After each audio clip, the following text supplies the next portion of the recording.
जय श्री महाकाल दर्शकों, स्वागत है आप सभी का मेरे चैनल तांत्रिक सूर्यकांत जी में। दर्शकों, जैसा कि मैंने आपसे वचन किया था, अगली वीडियो में तंत्र साधना पे ही लेकर आऊँगा। तो आज मैं आपके लिए लेकर के आया हूँ महाकाली की साधना, महाकाली के रक्षा शाबर मंत्र की साधना। ऐसी साधना जो साधना यदि आप कर लेते हैं तो भविष्य में आने वाली कोई भी परेशानी का आप सामना कर सकते हैं। कोई भी संकट आप पे प्रभाव नहीं डालेगा। ग्रह क्लेश, रोग, शोक सबसे आपकी मुक्ति करवाएगा। अकाल मृत्यु से बचाएगा, सड़क दुर्घटना से बचाएगा।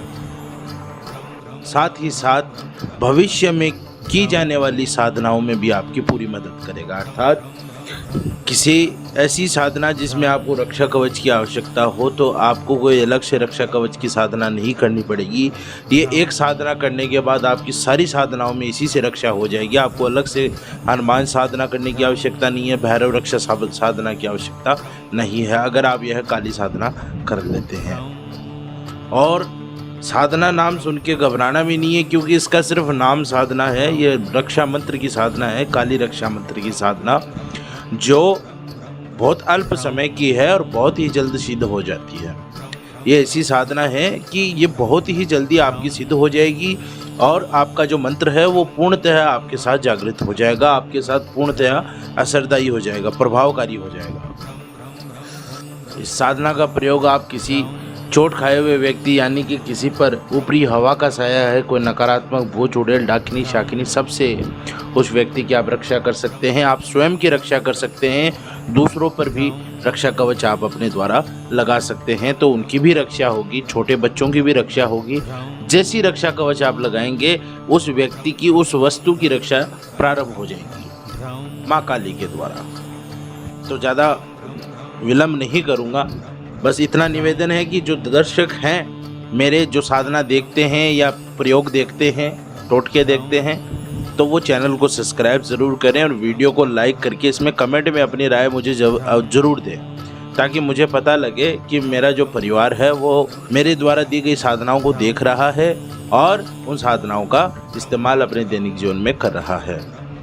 तो आइए साधना विधि प्रारंभ करते हैं। इसमें मैं आपको मुख्यतः 4 चीज़ें बताऊंगा। सबसे पहले तो निर्देश बताऊंगा, जिसमें आपको आवश्यक चीज़ों की क्या ज़रूरत होगी, समय सारणी कैसी है, दिशा, आसन आदि की जानकारी दूंगा। दूसरे में मैं आपको बताऊंगा कि साधना की विधि क्या है, कैसे करनी है। तीसरे में आपको बताऊंगा साधना के प्रयोग क्या क्या हैं, किस प्रकार आप इसे प्रयोग में करेंगे सिद्ध होने के बाद में। और चौथा बताऊंगा साधना के नियम के बारे में। चारों चीज़ें ध्यान से सुनना। वीडियो थोड़ा सा लंबा हो सकता है, घबराना नहीं है, पूरा वीडियो देखना है और इसको स्किप नहीं करना है, वरना ज़रूरी जानकारी से आप वंचित रह जाओगे तो वो गुड़ गोबर एक हो जाएगा, तो ऐसा न करें। तो शुरुआत करते हैं सबसे पहले निर्देश की। निर्देश में आपके लिए सबसे बड़ी बात तो यही है कि आपके पास जो दिन आपने साधना का निर्धारण करना है वो है शुक्रवार का दिन, ठीक है। माला इसमें आपने लेनी है लाल चंदन की माला। आसन आपने इसमें लेना है सफ़ेद या काला आसन आप ले सकते हैं। दिशा आपने चुननी है दक्षिण दिशा। चमेली के तेल का दीपक आपने जलाना है, इसमें घृत का दीपक नहीं जलाना है, चमेली के तेल का दीपक जलाना है। पंचोपचार सामग्री आपके पास होनी चाहिए। माला की संख्या जो आपकी है वो 3 बार रहेगी। 3 माला आपने प्रतिदिन करनी है। महाकाली यंत्र आपके पास होना चाहिए, चौकी होनी चाहिए, माता का चित्र होना चाहिए और साधना का जो काल रहेगा, समय काल, वो रहेगा 21 दिन का। और प्रतिदिन जब आपने साधना करनी है रात्रि 11 बजे के बाद साधना प्रारंभ करनी है। और महाकाली यंत्र जो आपने लेना है वो आप बाज़ार से कहीं से भी तांबे का यंत्र आता है महाकाली का, वो आपने यंत्र लेना है, मार्केट से ले आएँ और उसे घर ला करके पहले आप सिद्ध कर लें। उसकी अलग विधि है, अन्यत्र वीडियो में मैं आपको ज़रूर बताऊंगा कि उस यंत्र को कैसे सिद्ध किया जाता है। और किसी कारणवश यदि आप न कर पाएँ तो आप मुझसे कांटेक्ट कर सकते हैं। साधना में उपयोगी जो सामग्री है, जैसे माला है, यंत्र है, ये आपको मेरे द्वारा प्राप्त हो सकते हैं। अब बताता हूँ आपको साधना की विधि। शुक्रवार के दिन प्रातः आप ब्रह्म मुहूर्त में उठें। ब्रह्म मुहूर्त में उठ करके स्नान आदि से निवृत्त होकर के सारी सामग्री लेकर के आप दक्षिणाभिमुख होकर के बैठ जाएं सफ़ेद आसन पर और सर्वप्रथम चौकी स्थापित करें। भूमि पर जल छिड़क करके आप चौकी स्थापित करें। सर्वप्रथम चौकी पर सुपारी का आप गणेश रख सकते हैं, या अगर आपके पास गणेश जी का चित्र है तो वो रखें, गणेश जी की फ़ोटो है तो वो रखें। रख करके अंजुली में जल लेकर के गणेश की ओर आप जल समर्पित करें। तत्पश्चात तांबे की या पीतल की प्लेट में आप महाकाली यंत्र स्थापित करें। यंत्र स्थापित करने के लिए पहले उसे पंचामृत से स्नान करा लेना है और पंचामृत से स्नान कराने के बाद उसे तांबे की या पीतल की प्लेट में आपने स्थापित करना है। साथ ही आपके गुरु की आपने फ़ोटो, अगर फ़ोटो है तो फ़ोटो रख लें, अगर गुरु की फ़ोटो नहीं है तो गुरु द्वारा दिया गया यंत्र आपके पास हो वो रख लें। अगर गुरु का यंत्र भी आपके पास नहीं है, न गुरु की फ़ोटो है, तो आप भगवान शिव को, महादेव को, भोलेनाथ को आप गुरु मानते हुए उनके गुरु स्वरूप आप कोई फ़ोटो ले सकते हैं, जिसकी भी आपने साथ में पूजा करनी है। पंचोपचार पूजन आपने करना है। चमेली का दीपक माता के आगे, आपने माता के यंत्र के आगे लगाना है और यंत्र के साथ ही आपने माता की फ़ोटो, माता का चित्र वहाँ पे स्थापित करना है। स्थापित करने के बाद सबसे पहले पंचोपचार पूजन करना है। पंचामृत से आपने स्नान करवा दिया है। उसके बाद आप सर्वप्रथम अपने गुरुदेव से साधना की आज्ञा लें। आज्ञा लेने के पश्चात सर्वप्रथम गणेश जी की आप पूजा करें। गणेश जी के कोई भी मंत्र, जैसे बीज मंत्र ओम गणपताय नमः, इस मंत्र का आप जाप कर करके और भगवान गणेश से अपनी साधना की निर्विघ्नता पूर्वक सिद्धि की आप प्रार्थना करें।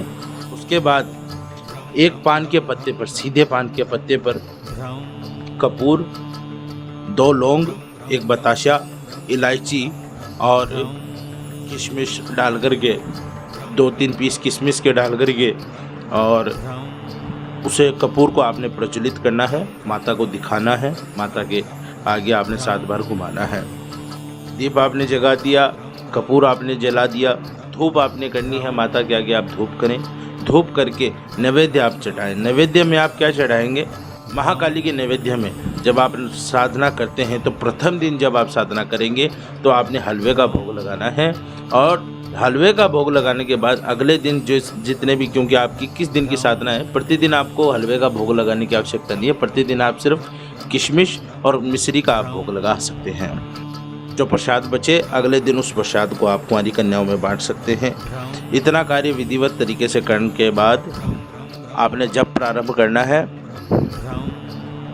और जब आपने अनामिका उंगली पर ही करना है, इस बात का ध्यान रखें। आप तर्जनी पर या मध्यमा पर यह काम न करें, न कनिष्का पे करें, न अंगुष्ठा पे करें। आप अनामिका उंगली से ही जप करें। जप करने के लिए गौमुखी में आपने माला रखनी है, लाल चंदन की माला, और गौमुखी में ही आपने जाप करना है, खुले में आपने जाप नहीं करना है। जाप करने के लिए दिए गए मंत्र का आप 108 बार आपने 3 बार जाप करना है। 108 का 3 माला आपने करनी है। मंत्र बता देता हूँ, आपकी स्क्रीन पर भी दिया हुआ है और सीधा सरल मंत्र है, साबर मंत्र है। ओम कालिका खड़क खप्पर लिए ठाडी, जोत तेरी है निराली, पीती भर भर रक्त प्याली, कर भक्तों की रखवाली, न करे रक्षा तो महाकाल भैरव की दुहाई। मंत्र एक बार फिर से बता देता हूँ।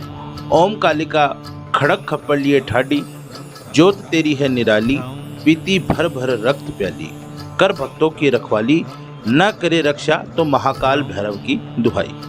इस मंत्र की आपको 108 की 3 माला करनी है। अब मैं आपको बताता हूँ कि साधन जब आप 21 दिन तक पूरा कर लेते हैं तो सिद्धि के पश्चात आपने मंत्र का प्रयोग कैसे करना है, इसके क्या क्या प्रयोग है। इस मंत्र के मुख्यतः 5 से 6 प्रकार के प्रयोग हैं। पहली बात, आप भविष्य में कोई भी साधना करें, भविष्य में की जाने वाली हर साधना में आप रक्षा कवच के रूप में इस मंत्र को यूज़ कर सकते हैं, इस्तेमाल कर सकते हैं, प्रयोग कर सकते हैं। यह मंत्र आपके काम आएगा, आपकी हर प्रकार की रक्षा करेगा, चाहे आप मेली साधना करें, चाहे सात्विक साधना करें। दूसरा प्रयोग, अगर जब आपने रक्षा कवच लगाना हो खुद पर, स्वयं पर या किसी और पर, तो चाकू हाथ में लेकर के, तर्जनी या फिर तर्जनी उंगली से अपने चारों ओर आप गोल घेरा बना ले। 21 बार मंत्र जपते हुए, मंत्र जाप 21 बार करना है और गोल घेरा बनाना है। धीरे धीरे मंत्र जाप करना है, धीरे धीरे घेरा बनाना है। दूसरे के लिए भी करें तो इसी प्रकार से करना है। आपके घर में, तीसरा प्रयोग, आपके घर में किसी भी व्यक्ति को या किसी भी आपके कोई भी चिर परिचित हैं जिनको छाती पर, माथे पर, कंधे पर अथवा कमर पर वजन महसूस होता है जो अकारण है। अकारण जब वजन महसूस होता है तो यह किसी न किसी गलत चीज़ के प्रभाव की निशानी होती है। तो उस शरीर के उस भाग पर आप इस मंत्र का 21 बार जाप करते हुए चाकू से अथवा मोर पंख से आप झाड़ा कर सकते हैं, तो उसमें भी उसको फ़ायदा मिलेगा और उस गलत चीज़ का प्रभाव नष्ट होगा। चौथा प्रयोग, जब आप कहीं लंबी यात्रा पे जा रहे हो, दूरस्थ यात्रा पे जा रहे हों और स्वयं के साधन पे जा रहे हों या किसी भी किराए के साधन पे आप जा रहे हों, तो साधन में बैठने से पूर्व, उस वाहन में बैठने से पूर्व आप 21 बार मंत्र का जाप करते हुए 21 बार उस साधन पर, उस वाहन पर आप फूंक मार करके झाड़ कर दे, तो आपके उस वाहन की रक्षा होगी।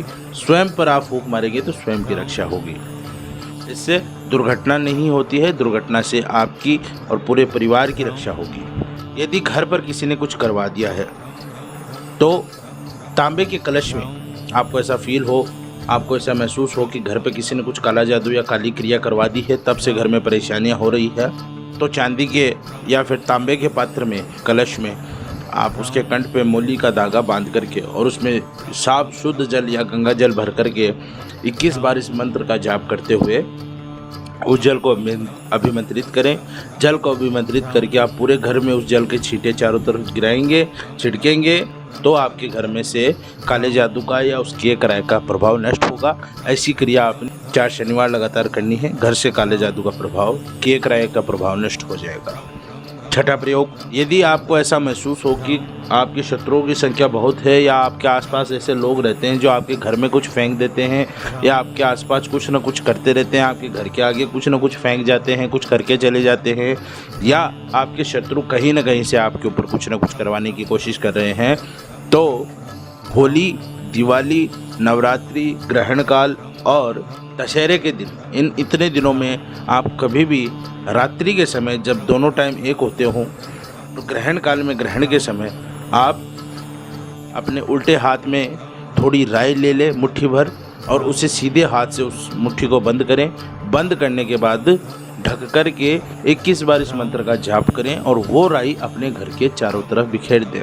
अगर घर मध्य में है, आसपास भी लोगों के घर है, तो घर के अंदर ही चारों तरफ आप उस राई को फैला दें। तो इससे आपके घर की पूर्णतः सुरक्षा होती है, बुरी चीज़ों से, गंदी चीज़ों से, नकारात्मक चीज़ों से, और आपका शत्रु का कोई भी वार आप पर लागू नहीं होगा। अब बताता हूँ आपको अंतिम साधना का नियम। साधना के नियम, ये भी 6 प्रकार के नियम हैं, आपने ध्यान रखना है। सबसे पहली बात कि साधना काल में आपने दिन में शयन नहीं करना है, दिन में सोना नहीं है बिल्कुल भी। दिन में सोने से बचे, अगर नींद आती है तो कहीं यात्रा पे निकल जाएं, पैदल चले जाएं, घूम घाम के शाम तक वापस आ जाएं, कोई दिक्कत नहीं है। दिन के वक्त आपने सोना नहीं है। दूसरी बात, ब्रह्मचर्य का आपने पालन करना है। साधना काल में साधना सिद्ध तभी होगी जब आप ब्रह्मचारी रहेंगे। अपनी पत्नी के साथ समागम नहीं करना है, बिल्कुल भी उसके समक्ष नहीं रहना है दिन में, और आपने बिस्तर पर भी नहीं सोना है, नीचे दरी या चटाई बिछा करके सोना है। तीसरी बात, संख्या जब नियत रहना चाहिए, घटना या बढ़ना नहीं चाहिए। आप अपने दिमाग के अनुसार, अपनी सोच के अनुसार जब संख्या न तो घटा सकते हैं न बढ़ा सकते हैं। चौथी बात, प्रतिदिन आपका साधना कर्म, समय, माला, आसन सभी चीज़ें नियत हो। इन्हें अपनी इच्छा अनुसार आपने बदलना नहीं है। यानी कि आपने पहले दिन अगर साधना 11 बजे या 11 बजे के बाद की है तो आप 2-5 मिनट आगे पीछे हो सकते हैं, लेकिन उससे ज़्यादा का आप फेर इसमें नहीं कर सकते हैं। माला आपने पहले दिन लाल चंदन ले ली, या फिर आपके पास माला नहीं है तो आप रुद्राक्ष की ले लें, ऐसा नहीं चलेगा। जिस प्रयोजन के लिए जो चीज़ बताई गई है वैसे ही आपने काम करना है। पांचवी बात, शुद्ध सात्विक भोजन ही करना है, बिल्कुल भी गलत चीज़ों का प्रयोग आपने नहीं करना है। प्याज, लहसुन, मांस, मदिरा, हर चीज़ों से आपने व्यसन से भी दूर रहना है। छठी और अंतिम बात, साधना से पूर्व काली मंदिर जाकर के, या अगर काली मंदिर आसपास न हो तो आप देवी दुर्गा के मंदिर में जाकर के वहाँ से अपनी साधना की आप निवेदन ज़रूर करें और साधना की इजाज़त वहाँ से लें। माता से प्रार्थना करें प्राण प्रतिष्ठित मंदिर से कि हे माता, मैं ये साधना करने जा रहा हूँ या जा रही हूँ, तो आप मेरी साधना को सफल करें। आशा करता हूँ आपको वीडियो पूरा समझ आया हो। वीडियो काफ़ी लंबा है, लेकिन देखो सही बात बताऊँगा, तरीके से बताऊँगा, समय लगेगा। ऐसा नहीं है कि 5 मिनट की 3 मिनट की आपको साधना विधि बता दी और ऐसे ही जल्दी से अपना भार उतार दिया, वो काम नहीं है। आपको पूरी जानकारी दूंगा ताकि क्योंकि ये रक्षा मंत्र है और बहुत ज़्यादा ज़रूरी है, बहुत ज़्यादा काम आता है। 100 में से 95% जो भी पंडित हैं, तांत्रिक है, शास्त्री है, जो भी ज्योतिष तंत्र कर्म करते हैं, वो सभी इसी मंत्र का प्रयोग करते हैं। तो ये बहुत ही ज़्यादा प्रभावशाली मंत्र है। इसकी साधना में थोड़ा समय लगता है, थोड़े विधि विधान करने पड़ते हैं, तब ही जा कर के ये सिद्ध होता है। आपको वीडियो अच्छा लगा है तो इसे लाइक, कमेंट और चैनल को सब्सक्राइब आप ज़रूर करें, ताकि आपका प्यार मुझे मिलता रहे और हमारे दर्शकों की संख्या बढ़े तो हमारा परिवार बड़ा बने। इसी के साथ वाणी को विराम देता हूँ। धन्यवाद। जय श्री महाकाल।